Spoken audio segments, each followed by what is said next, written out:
Père, du Fils et du Saint-Esprit, ainsi soit-il.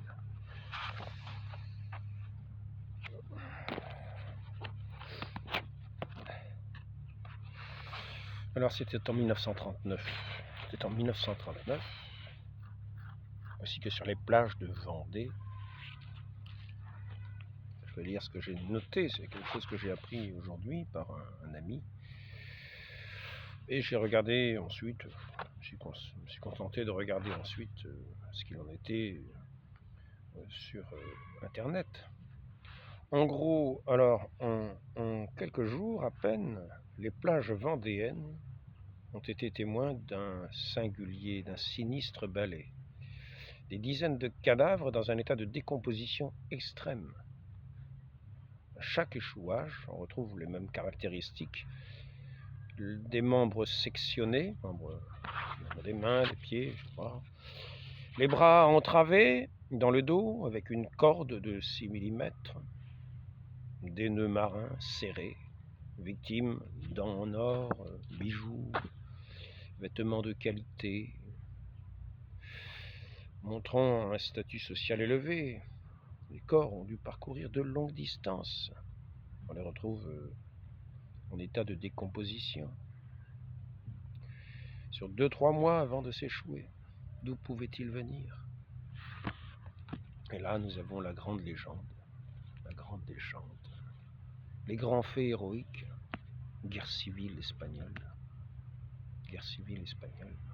Ah, les grands repères d'une certaine catégorie, d'une population, que l'on peut entendre ici pour vanter les mérites de ce qui a pu se passer dans cette glorieuse guerre civile espagnole, qui n'était pas une guerre, qui n'était pas au début une guerre, c'était simplement au début un massacre de religieux, des églises brûlées, c'est tout. Ce n'était pas une guerre au début, hein. C'est devenu une guerre parce qu'il y a eu de la résistance, parce que les personnes riches, on les coupait, on les jetait à l'eau, attachés 2 à 2, on les noyait, un petit peu comme les noyades de Vendée, hein. Ils sont aboutis en Vendée, là où il y avait ces noyades de Vendée. On a cru un moment, en 1939, que c'était peut-être des mutineries à bord de bateaux, mais non. Ça venait de Santander en Espagne. Oui. Donc, Santander en Espagne. Nous avons, on peut prendre quelques petits éléments historiques, hein, pour rappel. Hein. Déjà le 3 janvier 1934, le journal El Socialista avait déclaré l'harmonie, non, la guerre des classes, la haine de la bourgeoisie criminelle jusqu'à la mort. La haine, vous avez bien entendu le mot haine, parce que c'est de ça, je vais revenir, parce qu'aujourd'hui nous devons faire attention à une chose. Il y a des gens que l'on écoute et bizarrement, si on se met à écouter ces gens, les gens se mettent à s'entretuer. Pas ces gens qui parlent, eux ils font entretuer les autres. Non. Quand on écoute certaines personnes, voilà que bizarrement les gens se mettent à s'entretuer. Alors nous avons Karl Marx qui a institué son grand organisme en 1864, me semble-t-il, l'Internationale. Et puis qui se moquait d'une certaine façon de ce qui s'était passé à la Commune. Parce qu'ils se moquaient parce que ce qu'on a appelé les communards n'avaient pas pillé la Banque de France, n'avaient pas pris l'or parce qu'ils estimaient que ça appartenait à la nation. Alors lui, d'une certaine manière, il avait tourné ça un petit peu en dérision. Mais oui, faisons très attention, car nous entendons souvent des gens qui parlent et ils ont l'art, qu'ont-ils sur le bout de la langue, qu'ont-ils au fond du cœur? C'est ça notre interrogation que je voudrais soumettre à votre réflexion. Dès qu'ils parlent, là où c'est la paix, ils vont arriver à vous faire mettre la guerre. Alors ce matin, nous entendions l'évangile. Je ne sais pas venu apporter la paix, mais la discorde. Hein. Dans une même famille, le père contre le fils, la mère contre la fille, la belle-mère contre la belle-fille contre la belle-mère. Et nous ne sommes pas là à un discours de haine. Non. C'est simplement parce que le fait d'entendre cette parole de l'évangile va faire que certains vont adhérer à l'évangile, qui n'est pas un évangile de la haine, qui est un évangile de l'amour même des ennemis. On n'en est pas à dire non, bon, la guerre des classes, c'est la haine de la bourgeoisie criminelle. Non, ce n'est pas ça. Parce que notre Seigneur est venu apporter sur la terre ce feu qu'il est venu répandre sur la terre, c'est ce feu de la charité vraie. Non pas des intérêts propres, mais c'est parce que certains rejettent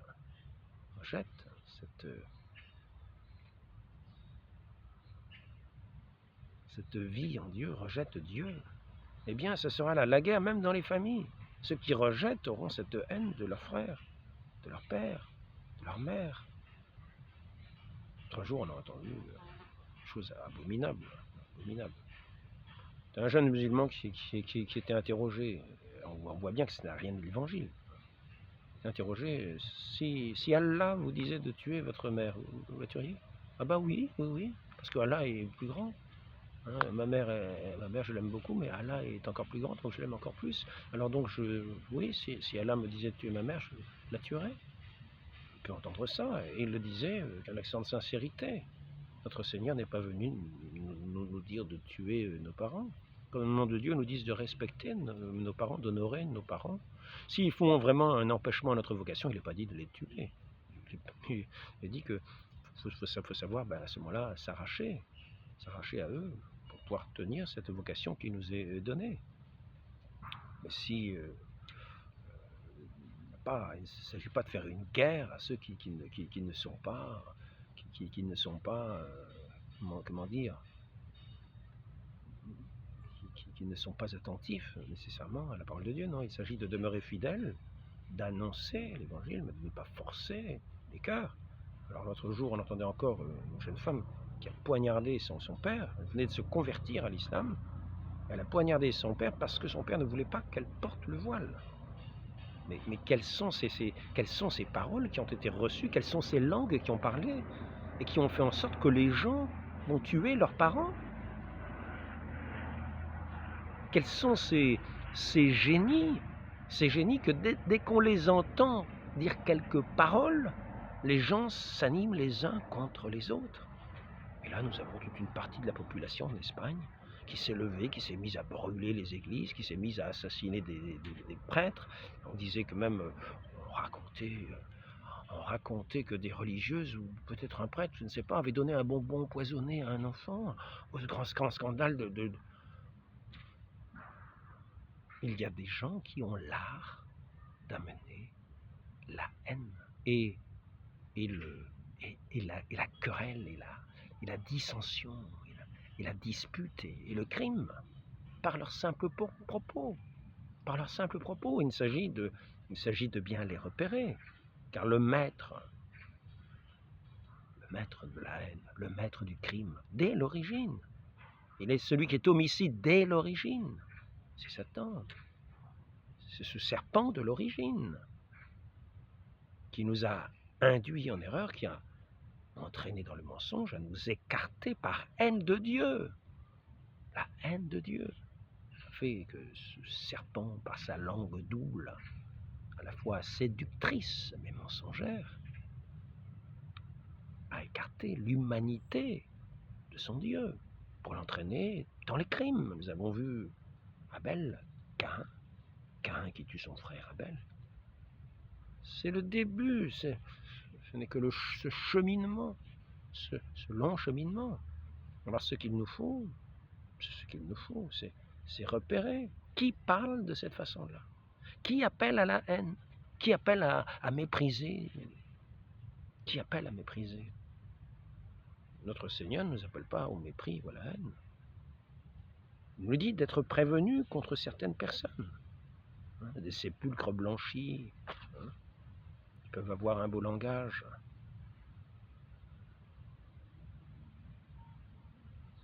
Il nous dit d'être le levain dans la pâte. Il nous prévient contre les faux prophètes, mais il ne nous dit pas de haïr les gens.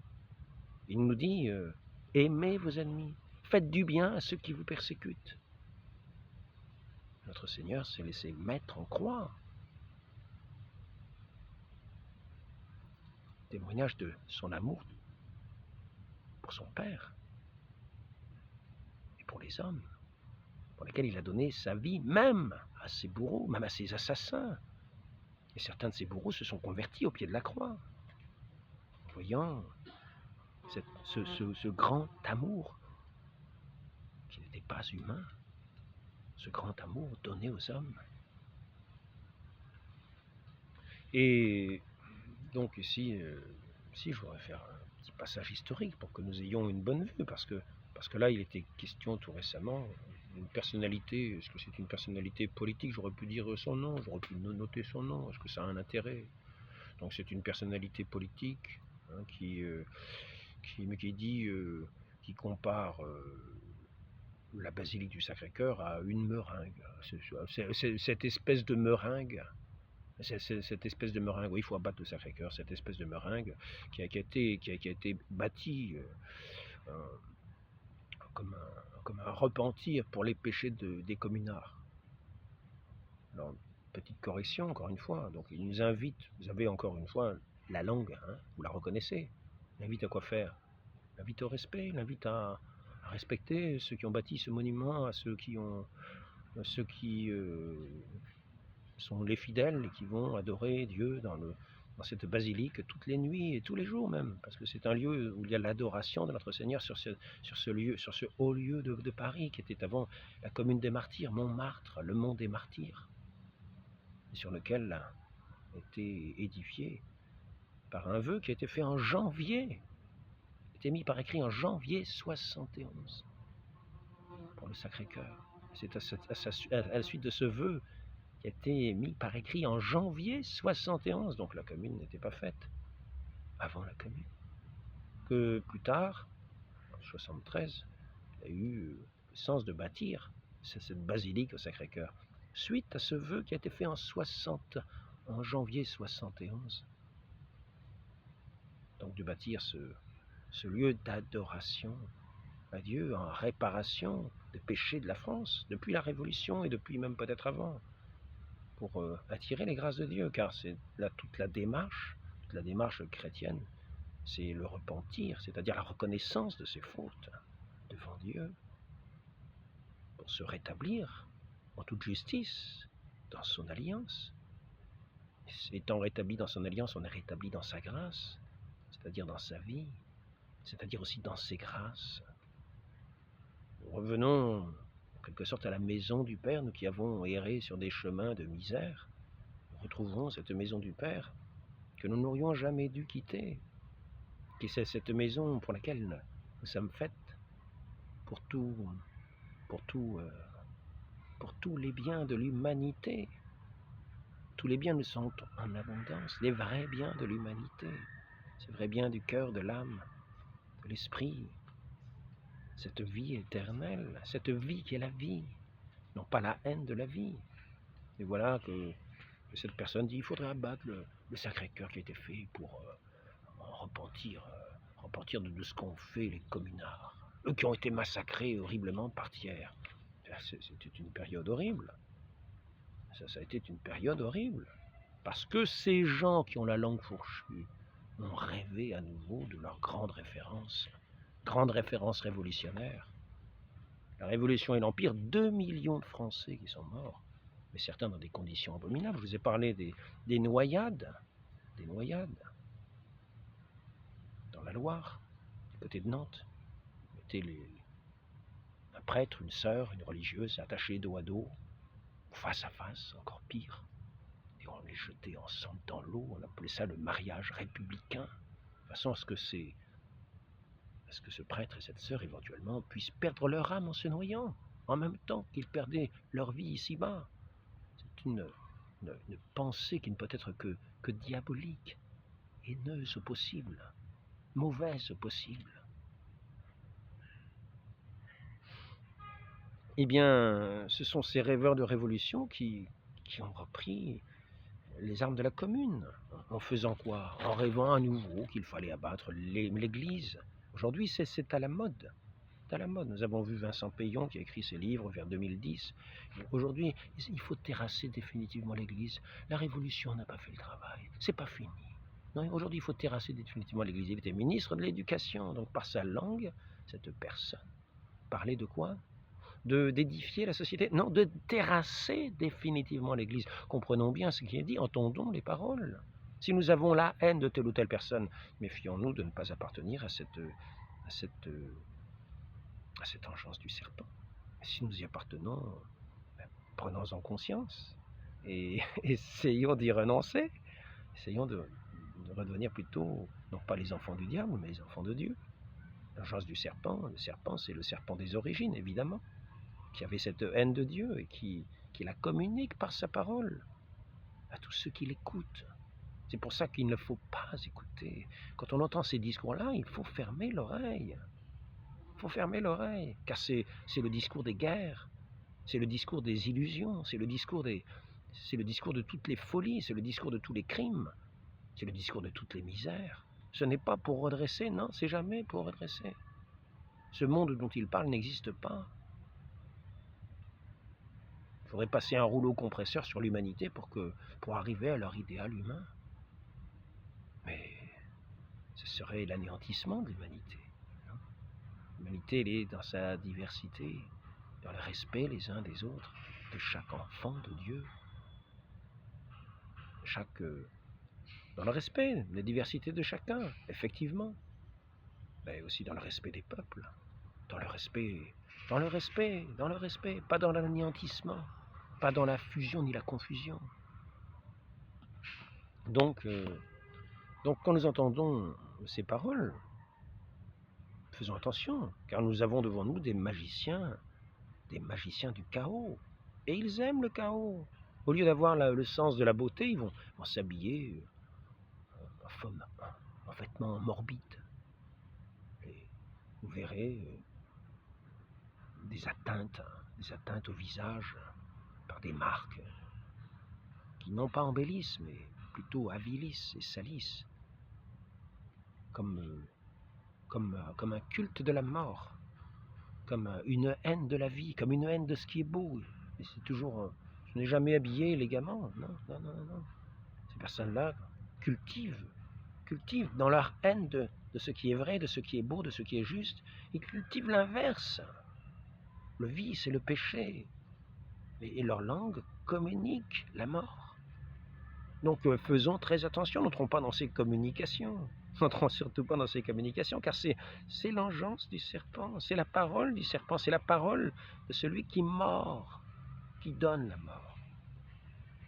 Donc, ne soyons pas de cette descendance. Repérons-la, parce que nous devenons de cette descendance quand nous l'écoutons. Ah, c'est beau, et nous sommes séduits. Mais non. Reconnaissons, entendons, et disons-nous, mais qu'est-ce qu'il nous dit? Abattre la basilique du Sacré-Cœur, en disant que c'est cette meringue, avec un accent de mépris qui n'est pas dissimulatrice de la haine, mépris qui est l'expression de la haine douce. Oui, c'est un petit peu amusant, c'est un petit peu ironique, cette meringue, mais en fait elle cache ce venin de la haine qui veut abattre.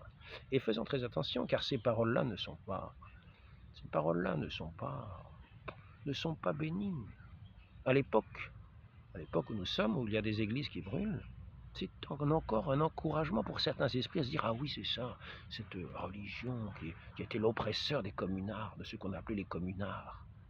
Mais cette religion-là, il faut vraiment l'abattre, il faut vraiment faire tout le mal qu'on peut faire.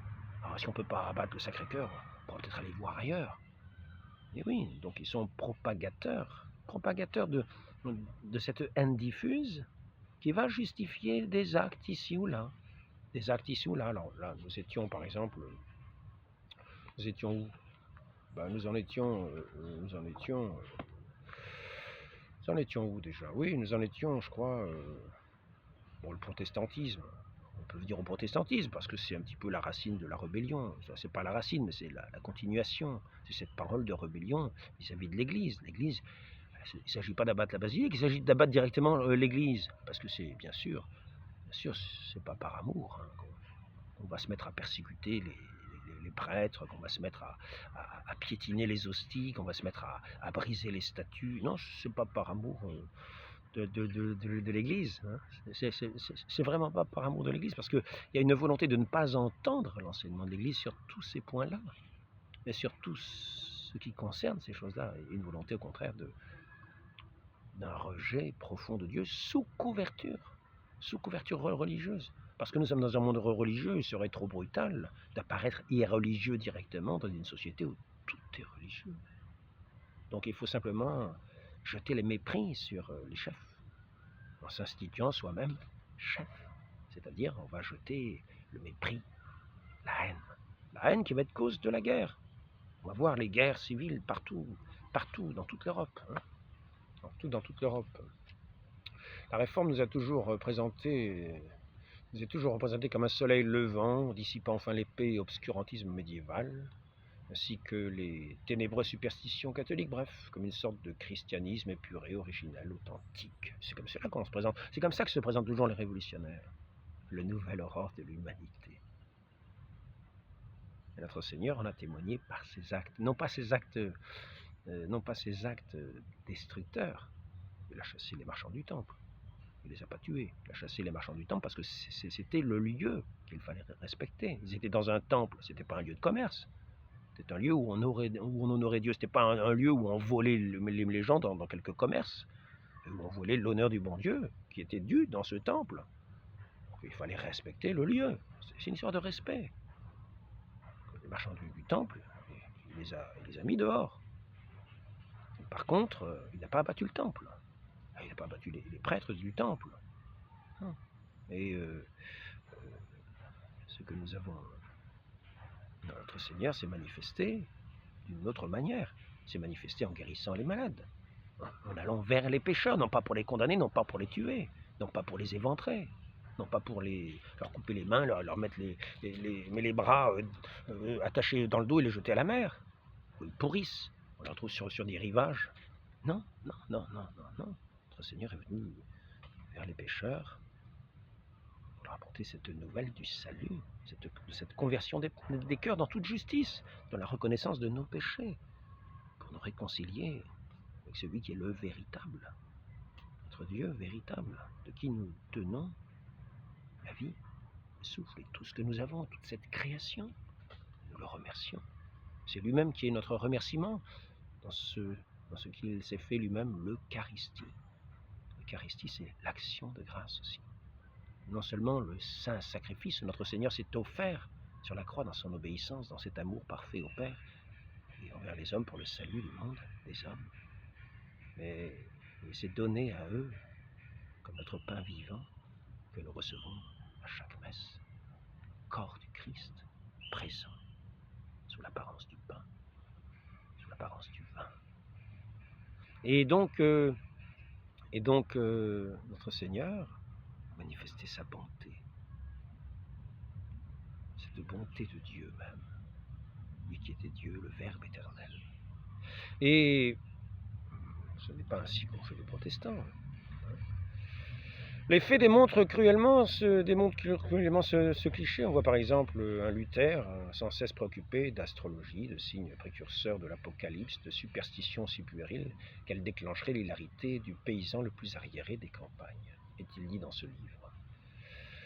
Lieu commun, l'austérité des mœurs protestantes, si elle fut indéniable chez certains, d'ailleurs bien blafarde à côté de l'ascétisme des saints, elle est loin d'avoir été le lot de la majorité, un exemple entre mille de la complaisance des autorités religieuses protestantes à l'égard des princes réformés. Philippe de Hesse, à l'instar de Henri VIII, prétexta la répulsion physique que lui inspirait sa femme pour solliciter des pontifes la réforme, la cassation de son mariage, etc. On va passer, je croyais avoir trouvé autre chose de plus, mais c'est ça, voilà, c'est ça. Donc il dénonce la messe comme un blasphème. Guy Farel, fourné d'humaniste, se spécialisa pour sa part dans les actes sacrilèges, jetant une chasse. Une chasse, c'est là où il y a le corps d'un saint. Souvent, les saints, quelquefois, quand il y a une enquête pour la canonisation sur la sainteté d'une personne, eh bien, on enlève le cercueil, on ouvre le cercueil, on voit l'état de conservation du corps. Et certains ont cette incorruptibilité, c'est-à-dire que la chair est quasiment intacte et quelquefois souple.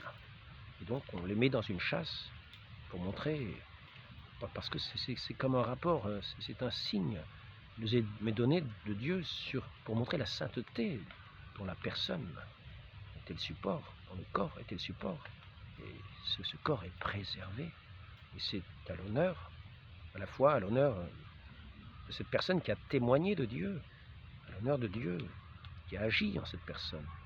Et les gens qui viennent devant cette chasse viennent surtout à la fois par l'intercession de ce saint demander quelques grâces à Dieu. C'est un acte de foi envers Dieu. Pas une idolâtrie, c'est un acte de foi envers Dieu qui fait de telles merveilles dans sa création. Et donc là, comme par un blasphème, comme par un sacrilège abominable, même pas le respect des morts. Il jette la chasse. Hein. Qu'est-ce qu'il a dit? Parce que normalement, encore des commandements de Dieu, c'est le respect des morts.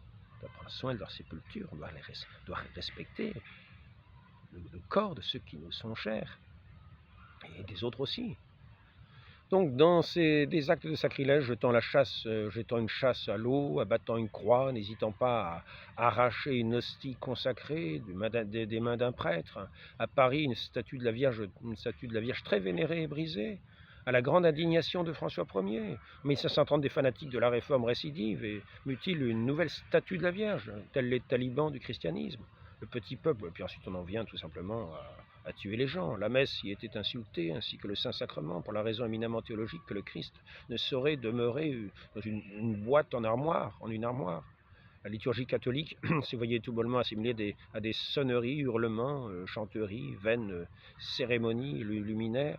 Les diatribes hargneuses se terminaient enfin par ces menaces tranchantes, comme un couperet. Vérité par défaut, vérité des menaces, vérité leurs défauts, vérité les menaces, vérité les pourchasses, par laquelle, en bref, leur règne sera détruit à jamais. Si on voit, par exemple, le moins qu'on puisse dire, c'est que les Huguenots s'y employèrent. À Montpellier, en 1562, 10 ans avant la Saint-Barthélemy, en pleine cathédrale, ils massacrèrent 15 catholiques. À Nîmes, le 30 septembre 1566, des catholiques, dont des prêtres et des religieux, sont égorgés. 6 ans avant la Saint-Barthélemy, en France et dans les Pays-Bas, les fureurs iconoclastes s'acharnèrent contre les statues des saints. Outre les sacrilèges, combien de chefs-d'œuvre? Il y a des tas de massacres, des gens qui sont jetés par dizaines de hauts de tours dans certaines villes. Je vous ai dit, il y a des gens qui ont, certaines personnes, si on les écoute, si on a le malheur de les écouter, pour ceux qui ont le malheur de les écouter, ce sont les divisions et les crimes assurés. Les crimes assurés, ils entraînent, ils engendrent par leur langue la division et le crime. Mais ce sont des génies du crime, des sortes de magiciens du crime. Il faut fermer l'oreille à leurs paroles. Ce matin, j'étais en train de me dire, ne faudrait-il pas mettre une telle personne pour les empêcher de nuire? Et pourtant, notre Seigneur nous a pas recommandé cela, il dit, vous serez persécutés. C'est l'humanité, on ne peut pas mettre la moitié de l'humanité en prison. Parce que la langue se communique, elle trouve des oreilles pour entendre, et plus elle se répand, plus le vice se répand, plus les oreilles sont ouvertes à entendre. Parce que le péché est très agréable. Il est séduisant. Et le venin entre par là. La mort entre par là. L'envie entre par là. L'orgueil entre par là. Tout ce qui est de mauvais, tout ce qui est de destructeur, tout ce qui est de chaos entre par là. Avec une facilité déconcertante. Et oui. Donc si on fait un tour de l'Europe, ben,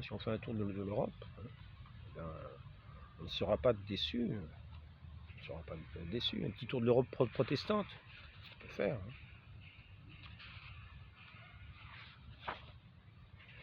Le chef calviniste, lieutenant de Condé dans le Midi, réalisa de telles performances dans l'horreur que Coligny lui-même le qualifia de bête furieuse. Il s'empare successivement de Valence, Lyon, Grenoble, Montélimar, Vienne, Orange. Comme échantillon de ses exploits, citons la prise du château de Montbrison, où il fit jeter plus de 600 catholiques du haut des murailles sur une forêt de piques dressée par ses soldats. Bon, je ne vais pas continuer comme ça, mais c'est pour dire qu'il y en a qui ont cet art de dresser les gens les uns contre les autres, de les amener dans une haine infernale, diabolique, satanique, mortelle. je vais arrêter là. Je vais passer ici en petit panorama, les États allemands. Ceux qui ne veulent pas adhérer à la religion du prince doivent émigrer. En Prusse, il faudra attendre 1821 pour que le catholicisme reçoive une existence légale. On parle de la tolérance protestante. En fait, si on vient en France catholique persécuta, on dit que la France catholique persécuta les protestants. Ceux qui, sans rien connaître des faits historiques, répètent par suivisme que la France catholique persécuta les protestants. Savent-ils, tout au long du règne de Henri IV, de Louis XIII et même d'une bonne partie de Henri III, de Louis XIV, notre pays était le seul à reconnaître l'existence légale de deux religions. Aucun pays protestant ne fit de même au début du XVIe siècle jusqu'au XVIIIe siècle. Le Danemark, le roi Christian, oblige tous les sujets à se convertir au luthéranisme, emprisonne prêtres et évêques, confisque les biens de l'Église.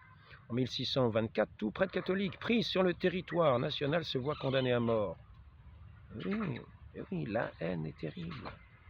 La haine, ce n'est pas pour bâtir. Alors on nous dit, on entend ce monsieur qui nous dit, alors qu'il y a tant d'incendies d'églises, il faut abattre la basilique du Sacré-Cœur, qui a été faite en repentir de l'attitude des communards, qui ont été massacrés par tiers. Oui, ils ont été massacrés parce qu'ils étaient eux-mêmes des massacreurs.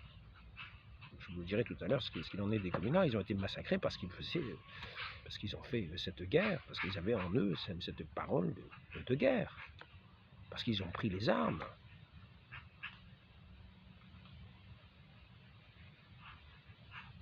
Parce qu'ils ont fait un gouvernement parallèle dans la commune de Paris.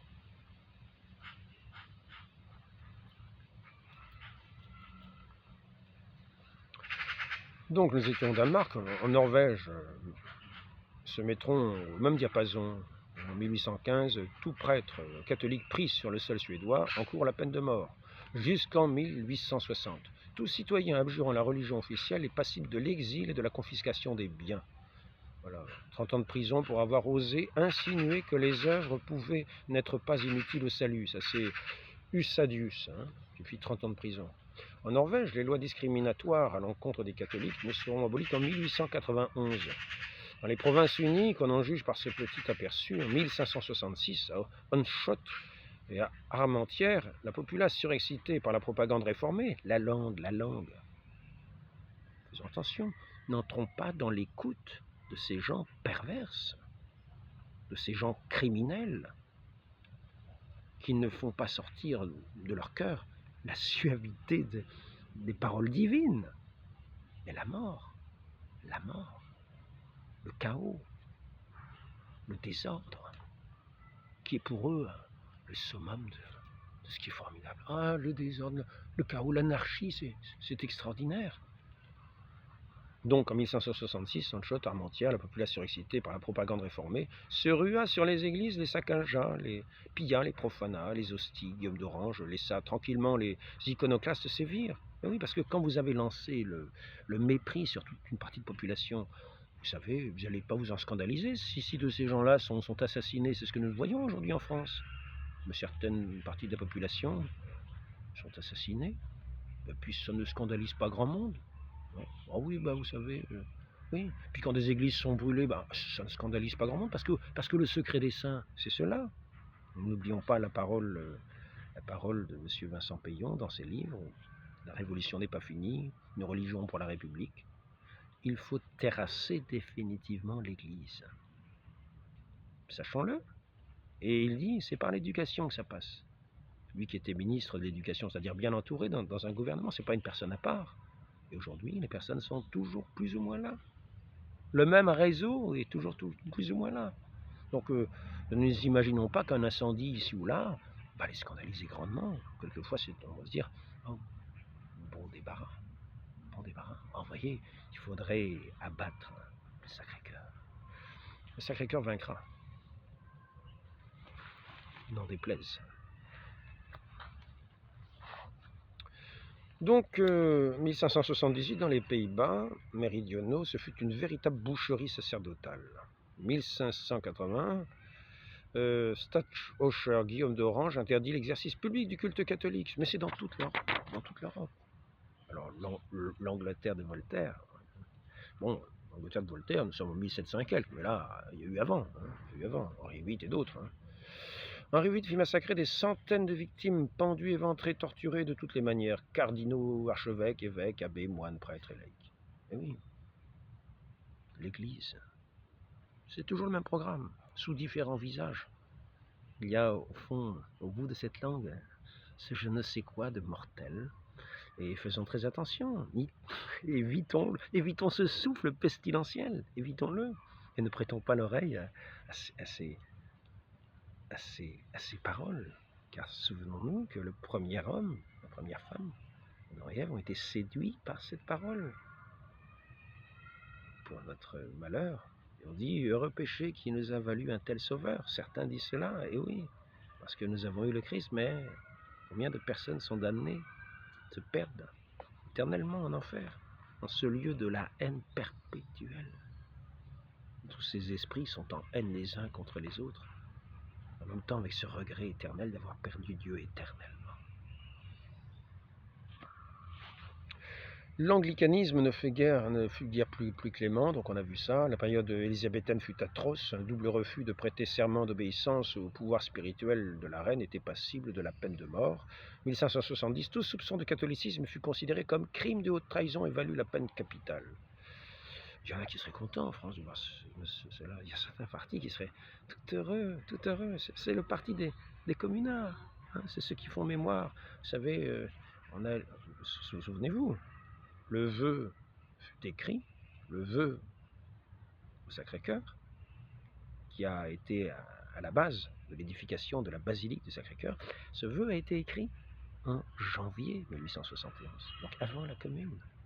Mais cette personne-là va dire il faut abattre le Sacré-Cœur qui a été fait en repentance communard. Il a été fait effectivement comme amende honorable tous les péchés de la France. Pour rentrer dans la grâce de Dieu. À cette époque, nous venons de subir cette défaite face à la Prusse. Cette défaite humiliante pour tout ce peuple de France qui avait vu quelques années avant ses enfants conquérir toute l'Europe. Malheureusement, ils étaient avec ceux qui avaient la langue fourchue, car les rois ne tenaient pas à aller jusqu'à Moscou. Les rois, simplement, étaient comme des pères dans leur royaume et tenaient au bien de leurs sujets, même s'ils n'ont pas toujours agi au mieux, comme un père n'agit pas toujours au mieux, mais néanmoins, c'était des pères. C'était des pères pour leur peuple. Mais ils avaient l'esprit d'un père aimant pour son peuple. Pourquoi voudrait-il le mal de son royaume? Que ceux qui nous dirigent aujourd'hui, ils passent, ils viennent, ils vont, avec des intérêts financiers qui viennent d'on ne sait où,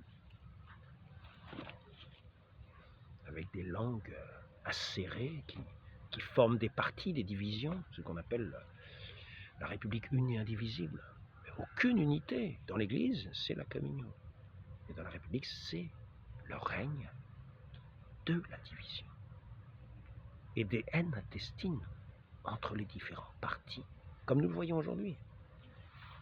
Et comme nous allons le voir encore en Espagne, comme nous le voyons quasiment partout. Parce que cette langue n'est pas la langue d'un royaume de justice. Non, non, non. Faisons très attention. C'est une langue de séduction, mais qui emmène la ruine de ceux qui les écoutent, et même de ceux qui ne les écoutent pas. Parce que ceux qui ne les écoutent pas sont les victimes, sont ceux qui sont assassinés. D'un côté, ceux qui les écoutent s'arment de couteaux, et ceux qui ne les écoutent pas se font assassiner. C'est en gros ce que nous voyons. Courage.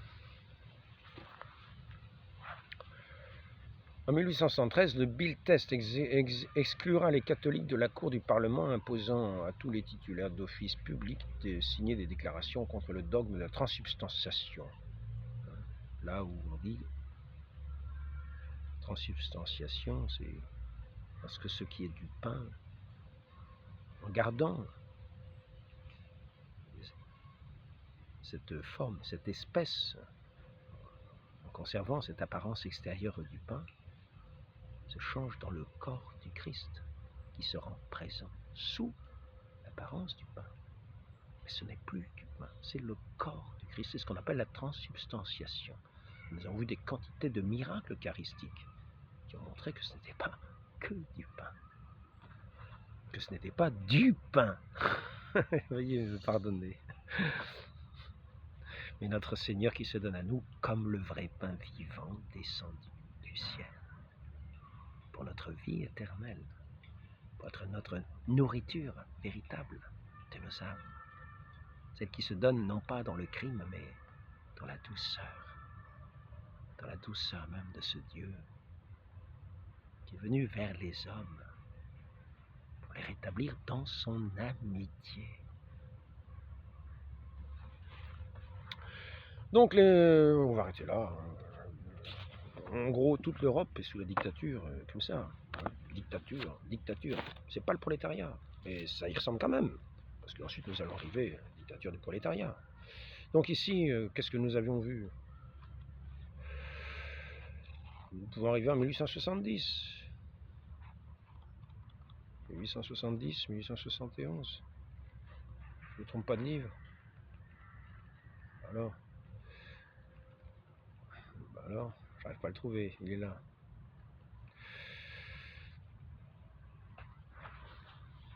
Je ne sais pas trop par où commencer, parce que c'est là que... Hein,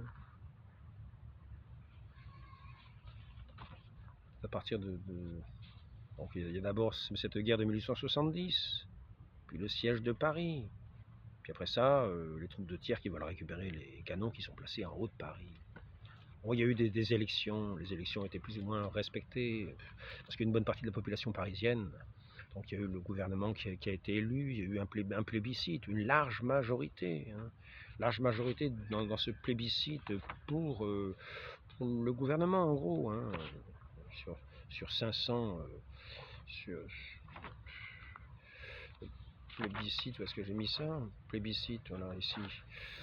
Le 1er novembre, en repoussant le scrutin, le gouvernement décide qu'un plébiscite sera organisé 3 jours plus tard, le 3 novembre 1871. 1871 Non, 1870. 1871 1870 Je sais pas. Non, 1871. 1er août 1870, oui, c'est 1870. 1er novembre. Alors, repoussant le scrutin, le gouvernement décide qu'un plébiscite sera organisé 3 jours plus tard, le 3 novembre. Les électeurs doivent répondre à cette question. La population de Paris maintient-elle, oui ou non, le pouvoir du gouvernement de la défense nationale? Le oui l'emporte à 557 996 voix, et le non récolte quand même 62 voix, 62 638 voix. On est aux environs de 550 000, 556 000, quoi. Hein. Et en face, on a 62 000 qui sont concentrés, ces 62 000, dans les quartiers est de la ville. Ces mêmes arrondissements, 11e, 18e, 19e, 20e, au municipal des 5 et 6 novembre, se portent sur les parties avancées derrière cette césure géographique et sociologique. C'est la future commune qui se dessine. Donc Bismarck s'attache à démoraliser la population de Paris. Les épidémies font leurs apparitions. Et alors là nous avons on se nourrit de chats, de rats, au début les chevaux, puis l'alcool. Alors ça, il paraît que l'alcool ne manque pas. La seule chose qui ne manque pas, c'est l'alcool. L'absinthe, dont la consommation augmentée de 500%, fait des ravages. Dans une atmosphère enivrée et enfumée, que les adhérents des clubs discutent jusqu'à l'aube de révolution sociale. Hein. Journaux, brochures, affiches, comités de vigilance, toujours la nostalgie 1792 et les souvenirs de 1830 et de 1848. Le 22, au cri de Vive la Commune, guerre à outrance, une nouvelle tentative insurrectionnelle se déroule à l'hôtel de ville. Les manifestants essaient de débaucher les mobiles du Finistère, mais ce sont des Bretons et ils ne parlent pas le français. Alors, ça rate, ils se font tirer dessus, qui gardent l'édifice, mais ceux-ci ne comprennent donc que le Breton, la troupe ouvre le feu. Une centaine de dirigeants révolutionnaires est arrêtée. Trochu, cependant, démissionne du gouvernement. 18 janvier, Versailles, l'Allemagne est proclamée dans la galerie, l'Empire d'Allemagne est proclamé dans la galerie des glaces. Je fais un petit récapitulatif, comme ça on aura une vue d'ensemble, je ne vais pas être trop long quand même. Donc c'est pour dire, vous voyez, ce sont les références, ce sont ces références. Mais quelle est la référence de ces gens? C'est 1792. C'est-à-dire on va en arriver à la terreur, mais toute la révolution est une période de terreur. Dès 1789, on a les têtes sur les pics, avec des populations qui sont libérées de prison, qui sont plus ou moins financées pour faire ces mouvements révolutionnaires, qui déboulent toujours, qui arrivent toujours à la fin, comment ça s'appelle déjà?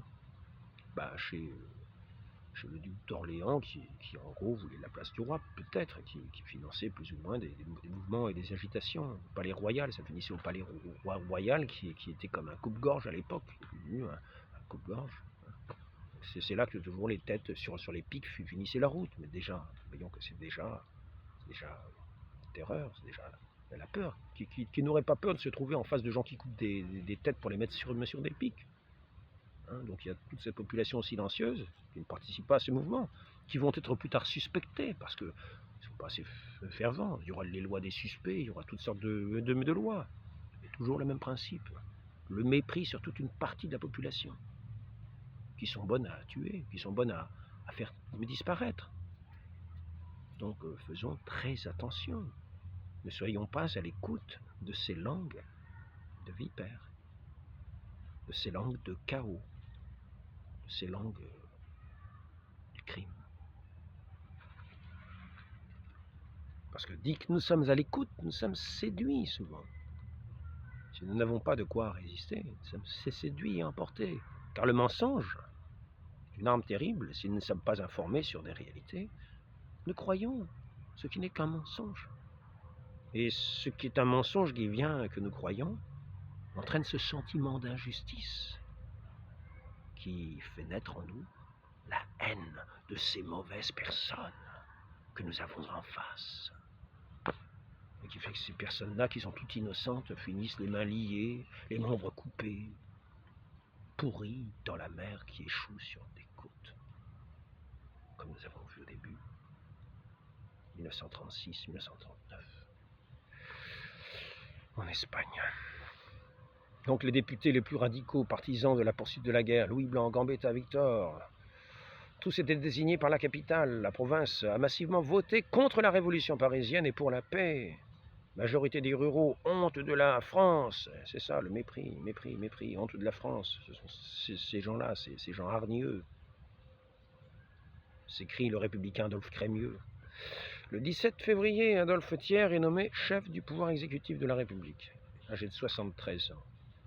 La France devra abandonner face à l'Allemagne, face à cet empire naissant. La France devra abandonner l'Alsace, moins Belfort, la Lorraine, la Moselle, avec Metz, pour payer une indemnité de 5 milliards de francs or. Bismarck avait exigé que ses troupes défilent sur les Champs-Élysées. Alors ça a remué le cœur des Parisiens qui ont vu ça. Le 3 mars, alors on arrive à la création des fédérés, et en guise de défi à la majorité royaliste de l'Assemblée, parce que la majorité est largement royaliste. Il y a 30 bonapartistes, il y a 200 qui sont des légitimistes et 200 qui sont, je ne sais plus si c'est orléanistes ou quoi, je ne connais pas bien, orléanistes, c'est ça. Quant à la gauche, ils sont 200 contre 430, plus quand même 20 d'extrême gauche. Je crois bien que ça va être eux qui vont mener la commune, l'extrême gauche.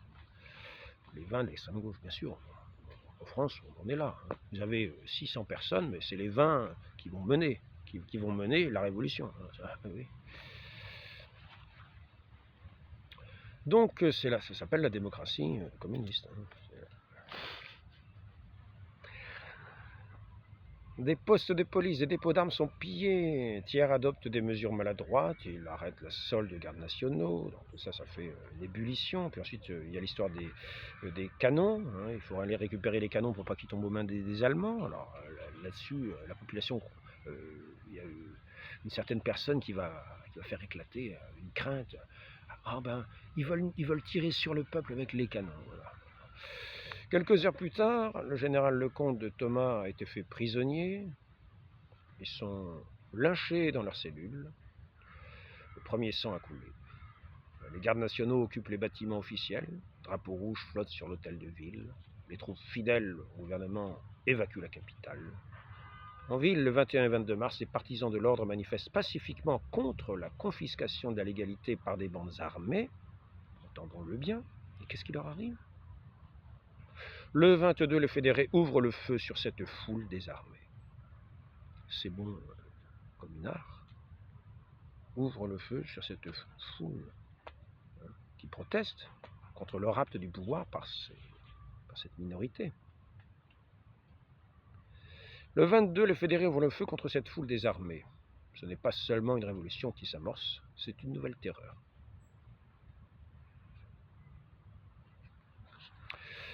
Donc sur 485 000 inscrits, alors ici, qu'est-ce que c'est? Il y a des élections. Dans l'intention de légitimer leur autorité, les fédérés organisent des élections municipales le 26 mars. Les révolutionnaires remportent la victoire facile.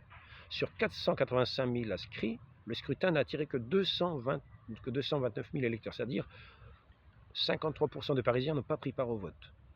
Soit qu'ils se sont abstenus, soit qu'ils figurent parmi les 100 000 personnes qui ont fui depuis le 12 mars. Dans le climat de peur qui règne, aucune opposition organisée n'est possible. La capitale est livrée aux extrémistes. D'autant que Thiers a ordonné aux fonctionnaires d'abandonner leur poste.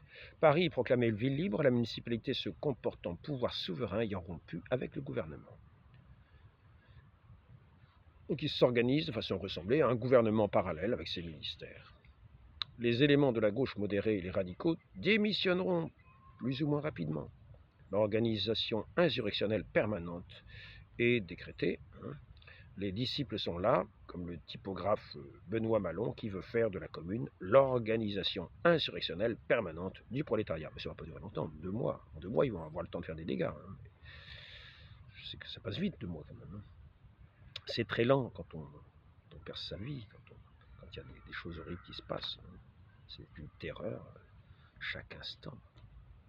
Le temps paraît long, et 2 mois, c'est pas très long. Charles Delecreuse, vétéran de 1830, parle de ressusciter la commune de 1792.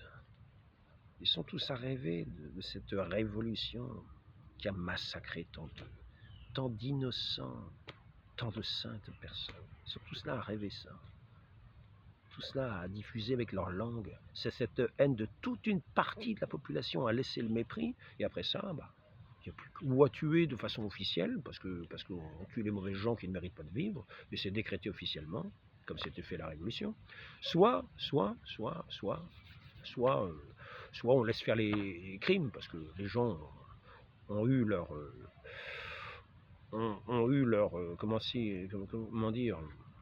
ont été tournés de telle manière que finalement le crime n'est pas très loin et que quand il y en a un, on ne va pas lui courir après. Il y a un crime, c'est toujours ça de gagner. Comme on a vu sur certaines affiches récemment, un policier mort, c'est un nazi en moins ou quelque chose de ce genre, pour encourager le crime. Ce sont des encouragements au crime de ces gens qui, dès qu'ils parlent, amènent la division. Donc je vous le dis, il faut savoir repérer ceux qui ont de telles langues.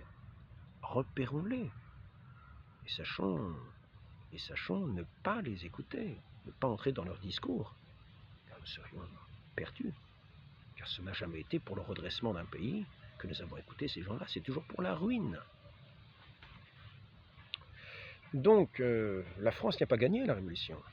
Ce royaume de France qui commençait, même la marine française était passée devant la marine anglaise avant la Révolution.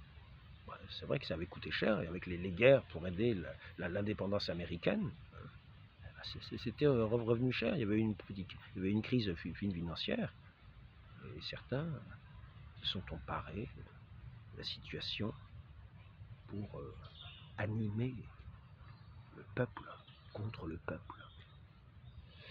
En disant que c'était le peuple contre les tyrans, bien sûr. Donc confusion engendrée par la multiplication des instances dirigeantes, accentuée par le foisonnement de sociétés secrètes, de clubs, amis du peuple, clubs prolétaires, clubs de la Révolution. Ils interfèrent avec... ils avaient déjà infiltré la police. fédérés.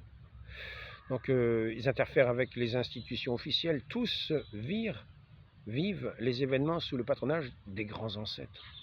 En septembre 1870, quand il lançait La Patrie en danger, Blanqui a daté son journal du 20 Fructidor de l'an 78 de la Révolution. Un déséquilibré devenu chef de la police de la commune, on l'a vu dessiner une guillotine à vapeur capable d'expédier 300 têtes à la journée et capable de citer le jour et l'heure de n'importe quelle citation de Robespierre. Voici donc ce qui font pour certains le charme de la commune.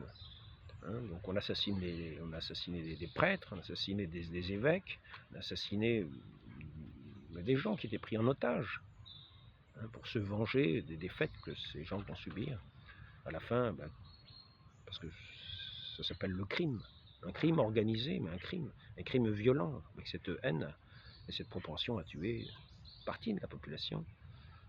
Il y aura, après cela, après leur anéantissement, bien oui, il y aura des jugements plus ou moins sommaires pour ceux qui auront participé à ces émeutes, pas pour les autres, pour ceux qui auront participé à ces émeutes, qui seront en partie fusillés, qui seront... Donc ici, on peut entendre aussi, je ne vais pas tout raconter, je vais pas tout raconter, si je peux vous raconter encore ça quand même. Véritable holocauste patrimonial, raconte Alexandre Gady. Donc ici, on voit bien. 22 mai, Delcluse, société de Rossel, qui sera tué 3 jours plus tard, lance la proclamation « Place au peuple, aux combattants, aux bras nus, l'heure de la guerre révolutionnaire a sonné. La semaine sanglante commence. Arrondissement après arrondissement, barricade après barricade. Les soldats de MacMahon investissent la ville. » Alors ici, c'est pas de quartier. Ceux qui ont des traces de poudre aux mains, ça leur vaut la condamnation à mort. Ils ont participé à cette rébellion. Le ciel se couvre d'une immense panache de fumée. À coups de pétrole, les communards se vengent. Le 23 mai, ils incendient les Tuileries et le ministère des Finances, rue Rivoli. Puis la Cour des comptes et le Conseil d'État, abrités dans le Palais d'Orsay, à l'emplacement de l'actuel musée. L'hôtel de Salm, siège de la Légion d'honneur. Le 24, ce sont les palais d'hôtel de ville, le Palais Royal et le Palais de Justice qui flambent. Par miracle, la Sainte-Chapelle est épargnée, pendant que rue Rivoli, rue de Lille et rue du Bac, les immeubles bourgeois s'embrasent. C'est autour du quartier de l'Arsenal, de la manufacture des Gobelins, des docks de la Villette, d'être la proie des flammes. Véritable holocauste patrimonial, raconte Alexandre Gady, avec l'hôtel de ville, se sont envolés tout l'état civil des Parisiens depuis le XVIe siècle, les archives hospitalières, l'Hôtel-Dieu, la bibliothèque de la ville avec 120 000 volumes, ainsi que le musée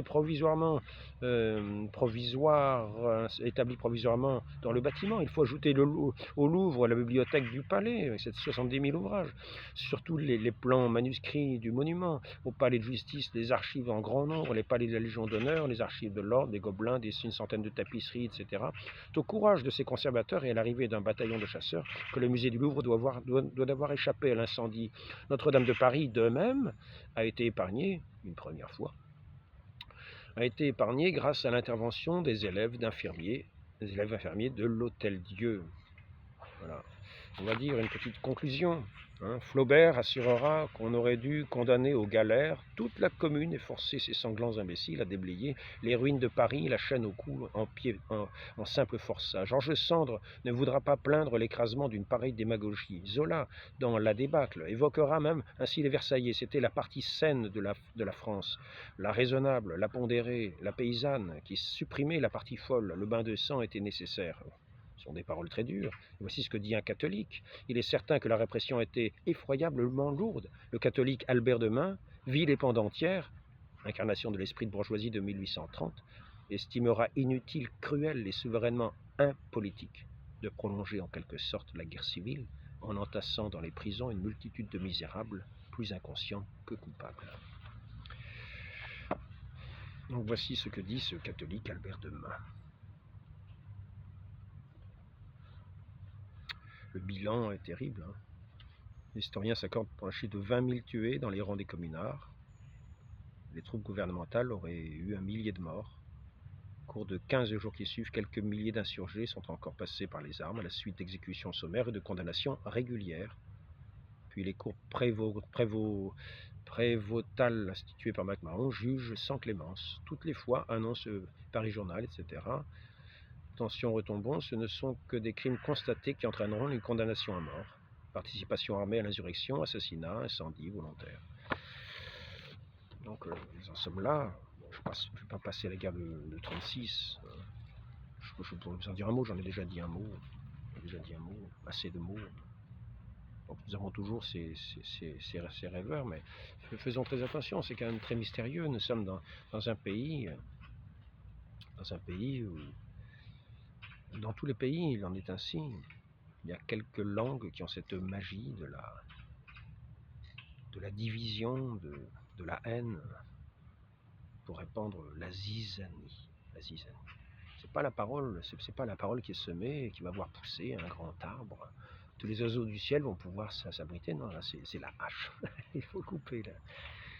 Donc ce monsieur qui disait faudrait abattre la basilique du Sacré-Cœur de Montmartre, qui a été établie en réparation des péchés des hommes, non pas l'abattre, mais au contraire, venir en masse, demander pardon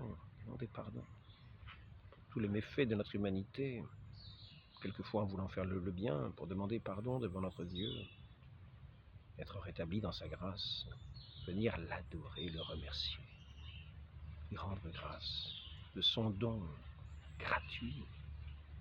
C'est le mot, c'est le sens du mot grâce, don gratuit qu'il nous fait, que nous refusons, que nous rejetons par cette langue double, cette langue de haine, cette langue du rejet de la vie. Donc sachons discerner. Quand nous entendons des gens qui parlent comme ça, ou sur des écrans, ou dans des assemblées, sachons discerner. Et n'entrons pas à l'écoute. De ces langues venimeuses qui prennent le mépris, qui prennent la haine véritable. Non, il ne faut pas leur serrer la main. Non. Ah non, il faut les abattre. En gros, c'est ça. C'est ce qui ressort des langages. Le problème, ce sont ces gens-là, le problème.